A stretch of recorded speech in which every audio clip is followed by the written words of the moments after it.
me. You're broke on the holiday. You ain't got no goddamn money. Don't cry to me.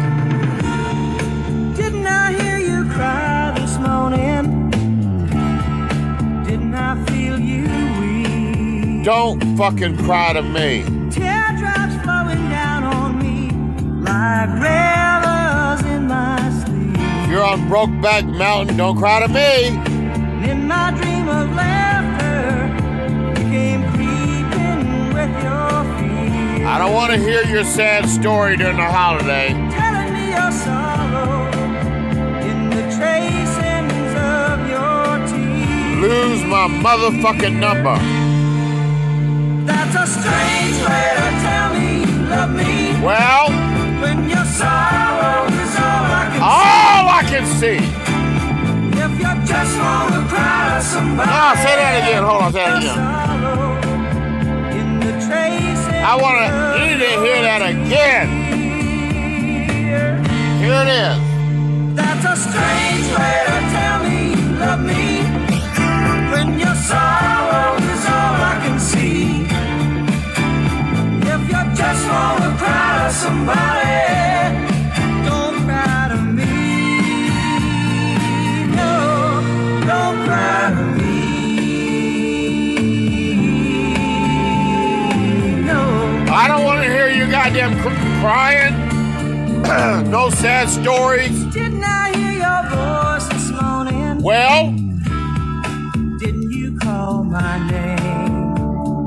ah, I heard you whisper softly, but the words were never plain. because you cried too fucking much. And in your dream of darkness, Ah. I came shining like the sun. No, sir, never again. Waiting for the laughter, but the laughter never comes. Lose my motherfucking number. Bye. That's a strange way to tell me you love me. Well, When your sorrow is all I can see. oh boy. If you just want to cry to somebody, Well, don't cry to me. No, don't cry to me. No. dial tone, nigga.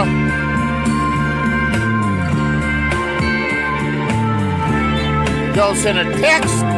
Don't call. Lose my number.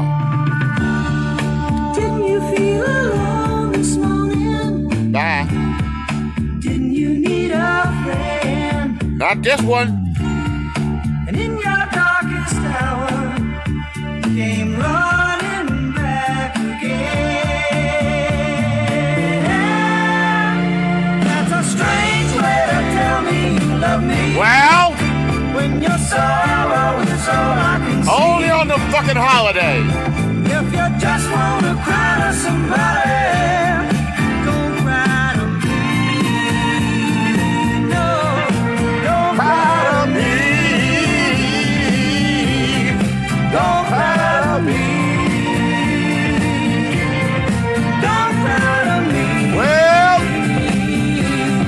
Don't cry to me. yeah. Lose my motherfucking number. Don't text. Don't call. Bye. I'm doing just lovely. My pockets is full, nigga. Bye. Lose my number. Oh!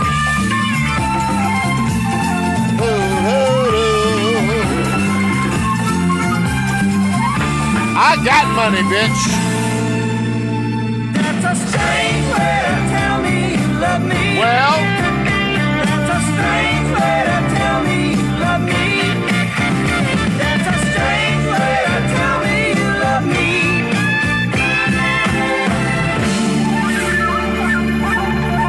I don't think it could have been said any better than that. That's the strange way to tell me you love me. when your sorrow is all I can see. If you just want to cry to somebody, don't cry to me. I think that's very appropriate. You only hear from some people during the fucking holidays. Fellas, you don't have to answer the phone. And before you pick up the phone during the holiday season, right now times are hard, I agree. However, if you haven't heard from someone all year long, and then all of a sudden during the holidays, here they come texting, sexting, calling, FaceTiming, you don't have to answer any of that shit. You don't have to respond. You don't have to answer. You can send the ass straight to voicemail because you only heard from them during the holiday season. Who wants to hear your fucking sad sob stories? Especially these hand-me-down bitches, these washed-up whores. I'm just saying, if somebody claims that they care about you, but you only hear from them during the holiday season to hear their sad stories and shit, right? I don't want to hear all that. I just dial tone, nigga, straight to voicemail.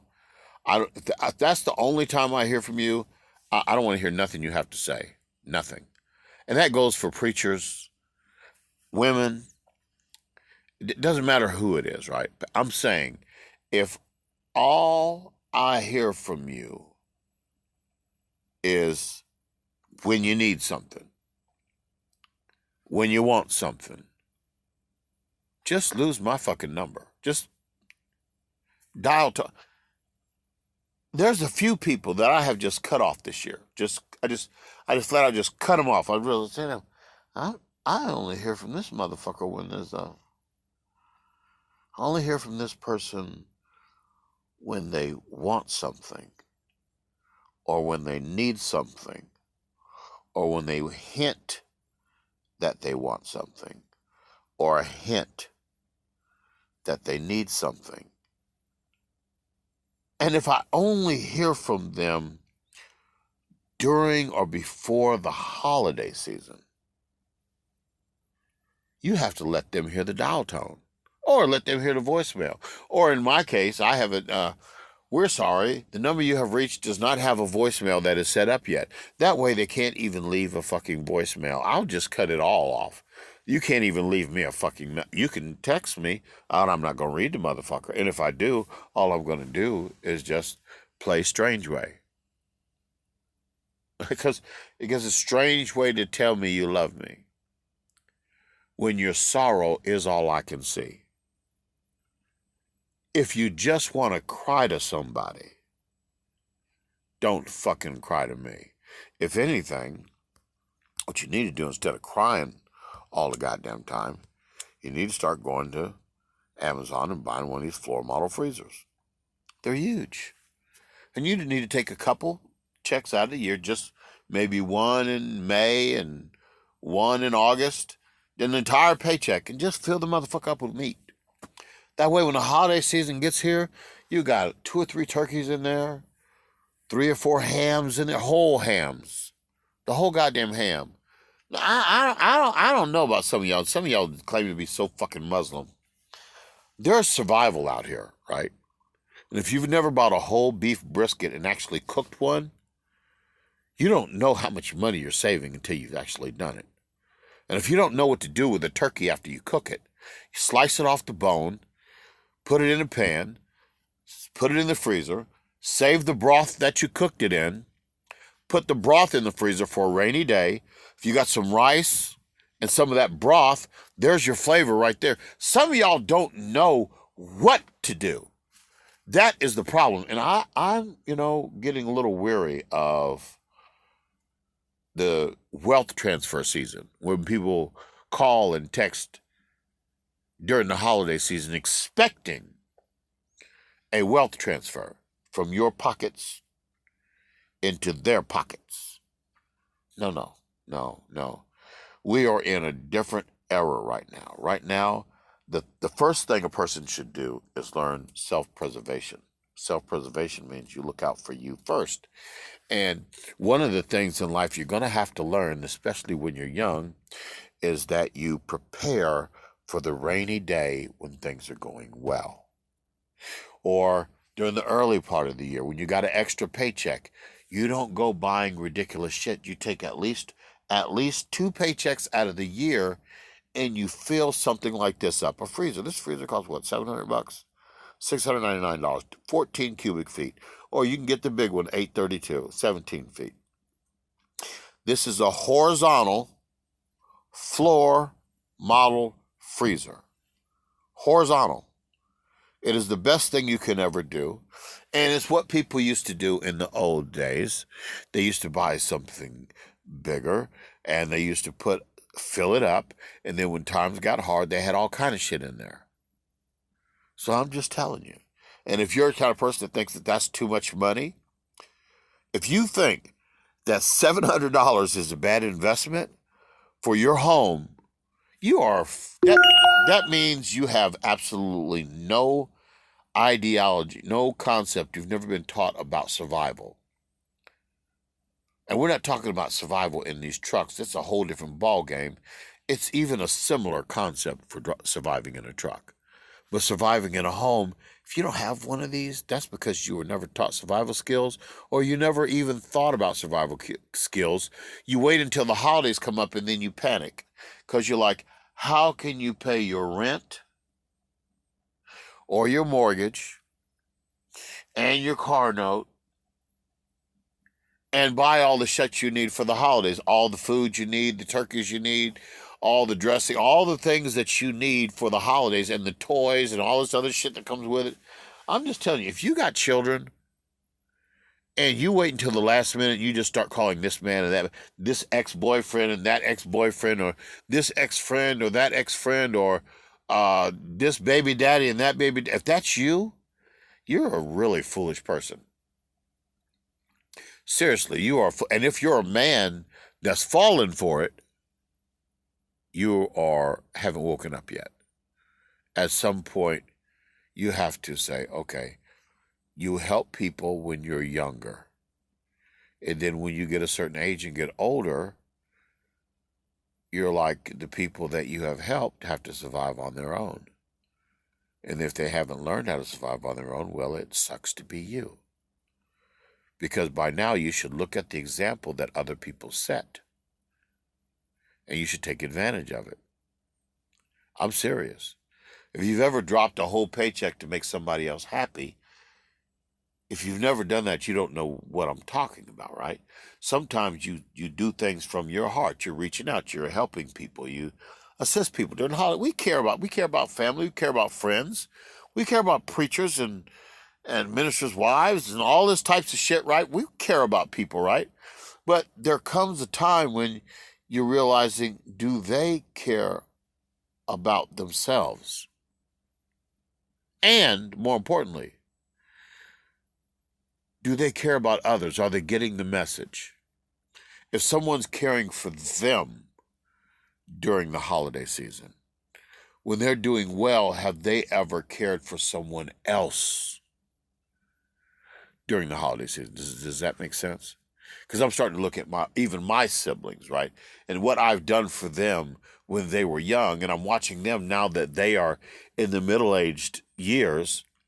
Are they reaching out and helping those who are younger than them? And I'm not seeing that.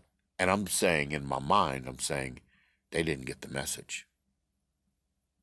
They didn't get the message. The same thing that was done to help them survive, they should do for others to help them survive. And hopefully they will teach that to someone else younger than them to how they need to survive. Does that make sense? Because I'm tired of these broke people. Here they come during the holiday season. You ain't heard from them all year. All of a sudden, in the holiday season, here comes the text messages. Here comes the phone calls. Here comes the sad stories and shit. I don't want to hear no more sad stories. Nope. I don't want to hear no sad stories. I don't want to hear no sad songs. I don't want to hear no. I don't want to hear it. I understand times are hard. Trump's shutting everything down. I get it.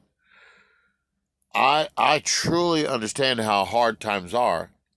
However, if you would have prepared for the winter season, then you wouldn't be sad at all. You'd be happy and you'd be ignoring everyone else. You'd be saying they didn't prepare. They weren't ready. They didn't drop a paycheck on turkeys and hams and shit for the winter in the summer. They didn't drop a paycheck and fill up a free. That's their fault that they didn't do that. You can't make somebody prepare for the holiday. First of all, the holidays is a scam anyway. But because it is customary, you'll make people very sad if you don't celebrate the holidays, right? Does that make sense? The younger people and the children, they will be very, very sad if all their friends are very happy and your home doesn't celebrate the holidays, and so your home has no joy and no happiness while everyone else is eating turkeys and making dressing and watching football games and being happy with toys under the tree during the Christmas morning and all that shit, and your house is just sitting there. Your children are going to be very, very sad. They're going to be very, very sad. So it's about customs. And I'm saying this because you have some people that are trying to buck against the norms of society. It's okay to be a Muslim. And it's so okay to talk about how pagan Christmas has become. However, if you don't celebrate Christmas and you have children, they will be very, very sad. That's what I'm talking about here. We're talking about customs. If you want to live a Muslim custom, then as a lifestyle, then I strongly suggest that you move to a Muslim country. Because even a Muslim country has certain festivals that they celebrate. Now I'm just putting it out there because it's true. It's the same thing for these Jehovah's Witnesses. They don't vote. They're taught not to vote. You're like, well, wait. If everybody would have thought like that and didn't vote, African Americans would still be slaves. There certainly would still be Jim Crow. There'd still be Jim Crow today if African Americans did not vote. And yet you have black Jehovah's Witnesses that let the organization convince them that they should never vote. These are stupid shit, right? You're like, that's self-destructive behavior. It's like, if you don't vote, okay, well, look, a bunch of y'all didn't vote. Now look what we have now. Now Trump's in office. And I'm not disparaging men. Let's just be honest about it. The man hates poor people. He is totally the opposite of what he presented himself to be when he ran for president. He said he was against fossil fuels, right? He was for fossil fuels, right? And he's claiming that it's drill, baby, drill. But the reality is he has accelerated renewable energy systems here and all over the world.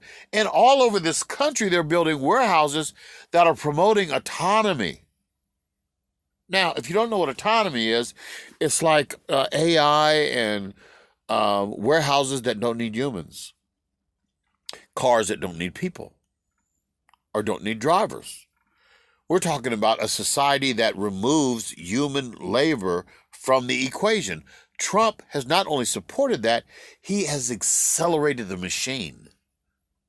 Do you get that? Do you understand that? And at the same time, giving trillions of dollars to his friends like Elon Musk. You're like, why are you giving trillions of dollars contracts to him? He has enough money to fund his own ideas. Does that make sense? If you all don't understand that and you are a voting or non-voting person, then you're just really, really, really, I'm going to say that you are not woke. I consider that being asleep. Because the reality is being woke means you have an understanding of what's going on in society. Elon Musk is one of the richest men in the whole world. He doesn't need the public's money to fund his fucking ideas. Does that make sense? Oil companies that are selling fuel, these gas stations that are selling gasoline, they do not need all of these tax breaks and subsidies that they're getting every single year. They have tons of money. They don't need any money from taxpayers. We have made them rich buying their products. Does that make sense? Because if you haven't even accepted that small reality, you are totally blind. And you are, I call, asleep. They don't want people to be woke. Woke doesn't mean you are embracing blackness and shit like that, or you are sad because of what your ancestors did enslaving people. That is not fucking woke. That is what white people are calling woke, so people will not be aware or pay attention to what the fuck they are doing. So I think it's important that people understand that this is not the time to fall asleep. This is the time to pay attention and be woke. Those of y'all that didn't notice, President Trump won the election. And he started removing agencies. And then he got his friend Musk to go in and remove more agencies. And then he began to remove things from the natural order of things. He's disrupting Social Security. He's disrupting Medicare and Medicaid. He's disrupting the people that are on disability. He's disrupting food stamps. He's disrupting everything. So what I'm saying is, the disruption is happening. And if you don't vote, you are a fool not to vote. I'm serious. You are an absolute fool not to vote. Now, let's say somebody was talking about the other day about Trump and disability and about the Democrats and shit. I'm like, well, the reason you may become a registered Republican is so that in the primaries, you can vote for the Republicans that don't like Trump. Does that make sense?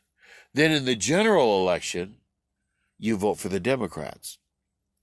So that if a Republican does win, hopefully it'll be a Republican that is not going to tear society apart. Does that make sense? Because right now, the rich are getting so greedy that people can no longer afford to pay rent and mortgages. Are we hearing tie to eye here? Because there are some people that are sitting on their ass making money on the stock market. I get that. But we have a system within the system that no one is paying attention to, that does things like raise the prices every year just for the hell of it, right? Just every year, just because they feel like it. So it makes their interest rate, it makes everything go up. It makes the prices go up, everything go up. And now we're to a point that they are all benefiting from that system. But your average working person can no longer afford to pay the rent. Homelessness has exploded all across the country, and we're sitting here talking about, you want to remove the Democrats from power and embrace the Republicans who only care about the rich. Show me what Trump is doing for the poor working man. Just show me. Because I see total change coming. I see something coming that is... I was at Amazon yesterday, and I delivered a load at Amazon, and they're in there, and, and all happy and shit, and I'm talking to this guy, and he was like... I'm like, yes, Spreken Sie Dutch. He's talking about he has Dutch in his family, and we were just talking, and I told him, said, I wouldn't be too comfortable. He said, what do you mean? I said, don't you see how they've designed this warehouse on the inside? They are already autonomous Amazon warehouses.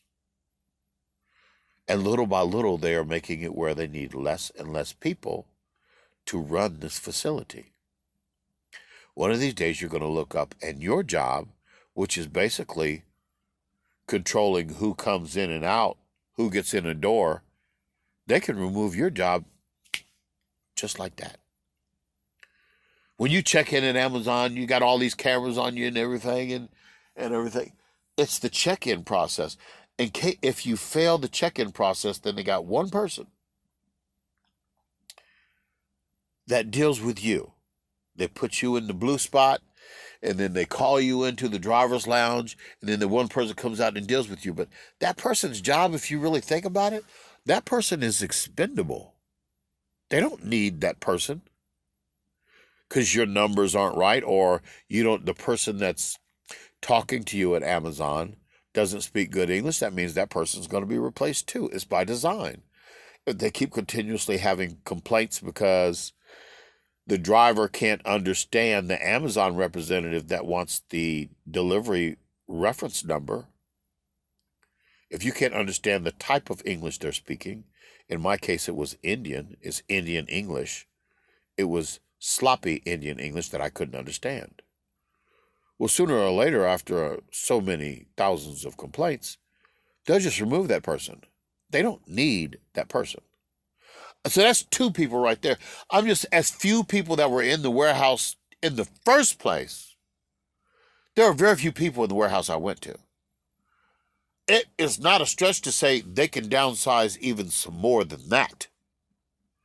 So autonomy is coming. So those of you that didn't vote, man, I got to tell you, when it comes time to vote, you need to lose your mind. You need to ask for time off. And this is important because some of y'all still haven't learned, including somebody's name I'm not going to mention. As a truck driver, when you ask for home time, you need to ask for the day you want off, ask for 2 days before the day you want off. Right? Ask for 2 days before the day you want off. That way, they'll get you home the day you want to be home. Because some of these places act kind of funny during the holiday. Now, I have a custom. I normally ask for the day before I want time off. That is my customary days. But I can't say what I'm doing because there's some people that know where I work. So I'm considering making a move. I'm not saying I'll do it, but I got to think about some things here for a minute. But you have to be able to train the carrier to understand that you mean what you say. Because if you get with a big carrier like Prime or Hirschbach, used to be Celadon, some of these companies, they don't give a fuck if you get home on the day you asked for.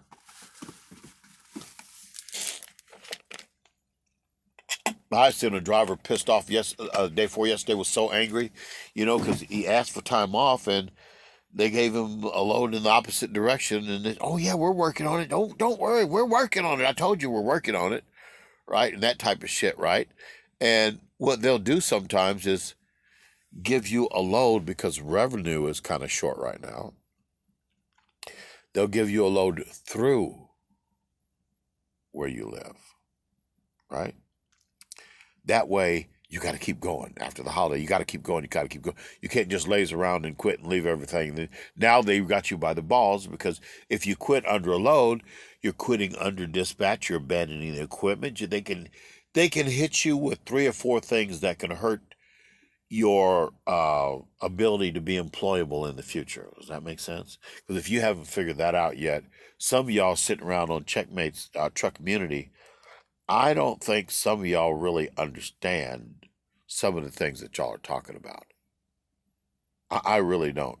Like, everybody is trying to be sympathetic to this woman who spent $200-something thousand leasing a truck at Prime. When she entered Prime, because I went to Prime for 1 year, if they offer you a lease contract, not lease to own, a lease contract, you know what the terms are. They're in your face. She knew what the truck payment was going to be. She knew what all the other added payments were going to be each week. She knew in advance what she signed up for. She signed a contract that told her what she's going to be spending. And to be truthful about it, there were some times when she said she made $5,000 a week take home. Now, hold on. I don't think she deserved any sympathy whatsoever. If anything, I would have understood it better if she'd have just said that leasing is a scam. Right?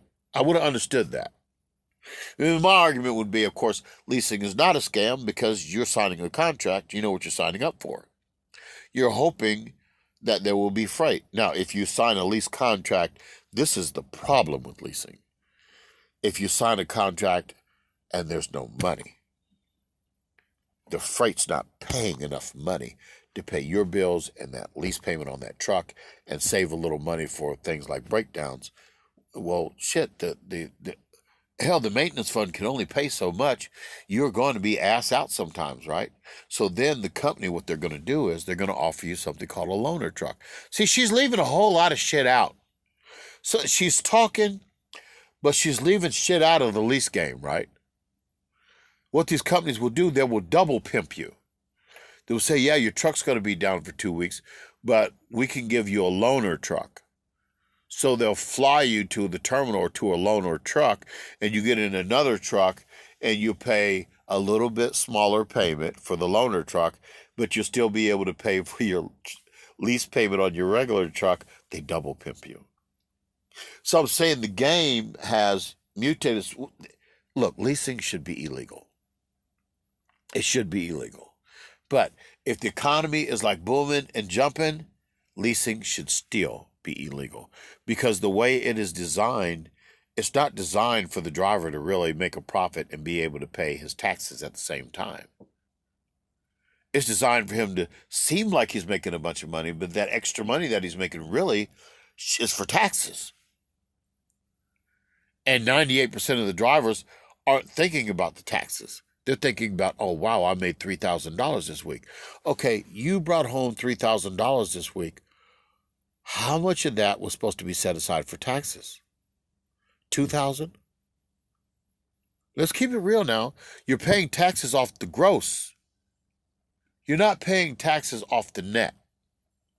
So it's a lot of things that people are not talking about in regards to leasing that sooner or later, if the government ever cracks down on how people are filing their taxes and what they're writing off, people are going to be in a hell of a lot of trouble.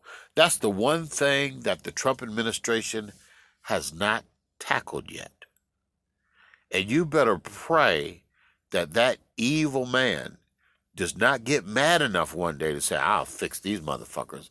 I'm going to start auditing these 1099 people.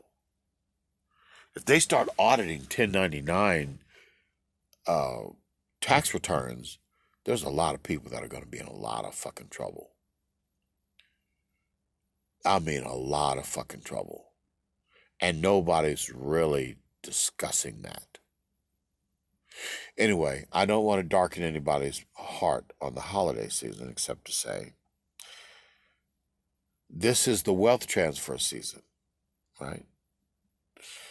If your freight goes down now at your carrier, that means your carrier doesn't know how to survive in this market. And that means that you need to get away from that carrier. My carrier pays by the mile. And I strongly suggest that you get paid by the mile too if you're going to be a company driver. Percentage sounds good. It's a percentage of what? It's a percentage of what they say it is. I worked for a carrier where they were skimming off the top of every fucking load. What they told me was not what the load is paying, but you have to believe what they say.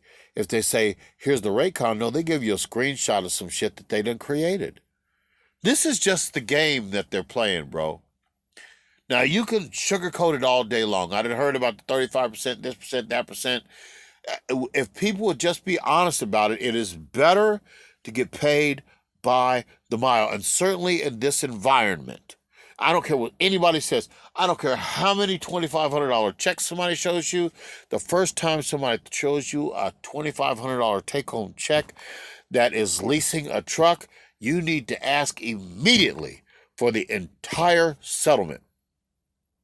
Not a screenshot of part of the settlement. Just black out the top where their name is at and shit or whatever,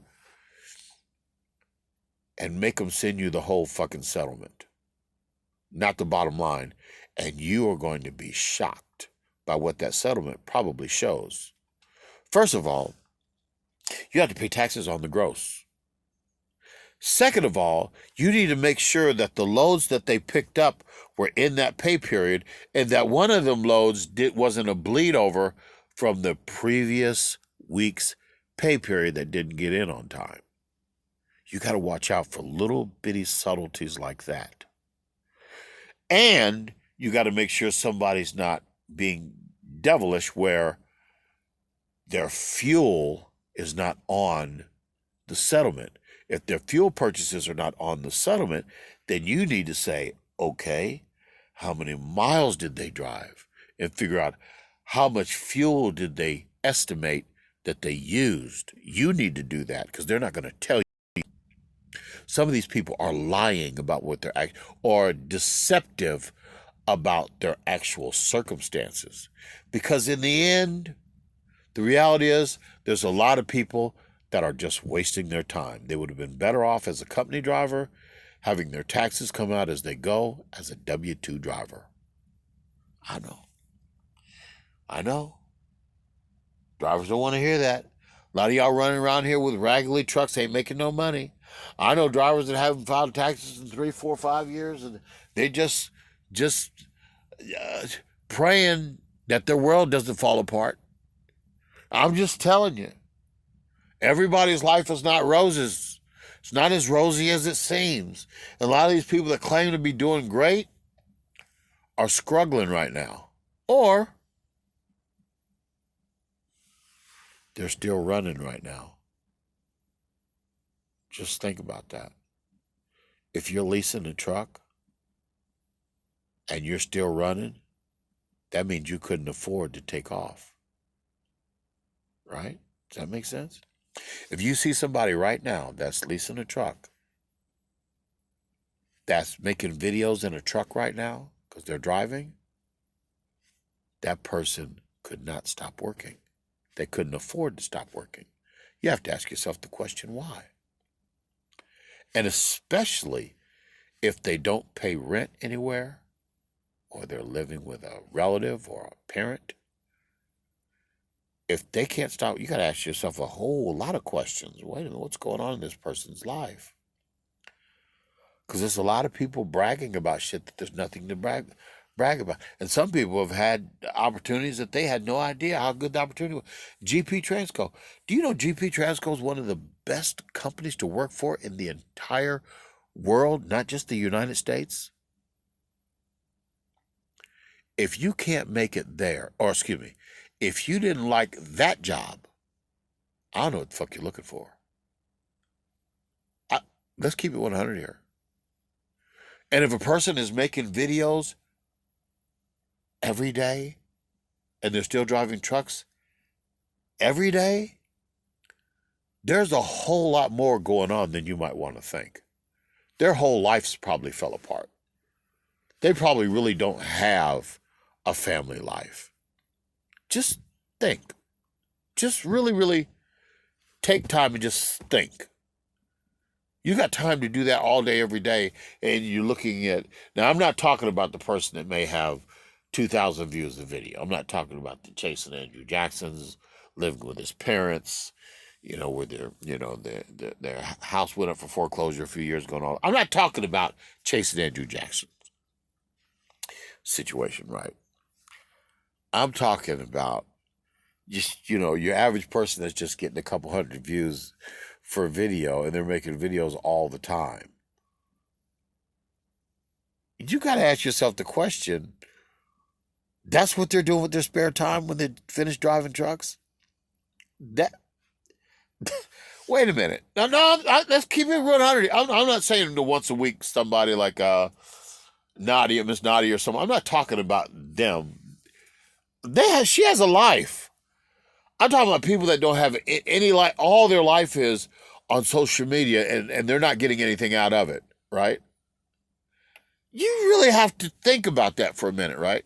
How miserable is that person really? How miserable are they really? I don't care what kind of shit they show you. The motherfuckers are miserable.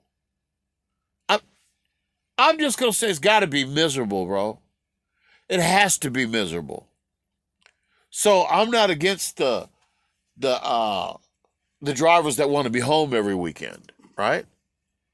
That would make sense if you have a life, right? Find a way to do it. And I suggest that being an owner operator is not the way to do it. I would suggest you start embracing people that you see that are fucking doing it, like Theo or Dirty Broke. You might want to embrace, at least pay very close attention to the things that they are suggesting. I'm going to say that again. You need to pay very close attention to the things they are suggesting. I'm going to say it one more time. You need to pay very close attention to the things they are suggesting because they are actually doing it. They are home all the time. All right? And they're making $2,000 to $3,000 a week. Take home. Hold on. And taking 2 or 3 vacations every year. Every year. 2 or 3 vacations every year. I think Dirty Broke takes about 4 vacations a year. Ann's got 401k up the ass. So I'm just... and he's home all the time. Every day he's home. So I'm just saying, you don't have to. I'm just giving you what I'm saying here. I'm hearing everybody has a dream. But if you didn't get out of the military with a bunch of money and you got some money in, what is his name, Mississippi, and you got plenty of money laying around and shit like that, you can play around in the trucking game and just do what you want to do. Apocalypse or something. But man, if you're just Joe Blow out here with nothing, that's trying to survive, you don't have nothing, no pension, no paycheck coming once a month, no nothing, you just think you're gonna buy a Raggly truck and just survive out here. Brother, if you are not like Chasing Andrew Jackson that's living with your mom and daddy, you might want to give that shit up. And those are my thoughts for the moment. I take it for what it is. Some people are not telling the whole story.